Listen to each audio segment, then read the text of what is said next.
Yaqindagina Wire masalasini asos qilib reklamaga chiqargandik.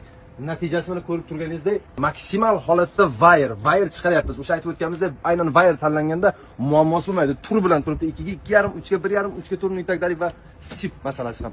Reklamadan tashqari maydigina suhbat, o'zimizning shaxsiy suhbat. Men buni gruppaga tashlamayman, maksimum istoriyaga qo'yaman. Hurmatli mijozlar, ba'zilaringiz aytasizki, aslatgan bunchagina-ku, nega tovar bermaysiz? Narsa qilmang. Gap оборотda. Biz 10 million, 5 million nari tursin, bizning firma shunday kuchga erishib bo'lgan. So'zi sifati bilan deydi 101 millionga shunga chiqarib o'ryapmiz. Joy-joyda tez tovar alashgan mijozlarimizni biz mana shunday вознаграждение berib turamiz. Endi savol tug'ilishi tabiiy holda bu 101 millionga buyog'iga naqdga teng bo'lib birdan oladigan mashhur do'kon kim ekan Termiz shahrida deyilsa, o'sha Termiz shahrida Delix elektrikka oid mana qora aka o'zlari ham shu yerda rasmlari bor ekan. Matchdan kelaverganda 10 qo'lingizda Delix elektrik mono. Yukni ham o'sha yarim qilishibdi bu почти. Qora aka, hormang, assalomu alaykum. O'zingiz shu yerda ishchilar kelmadimi deyman bugun?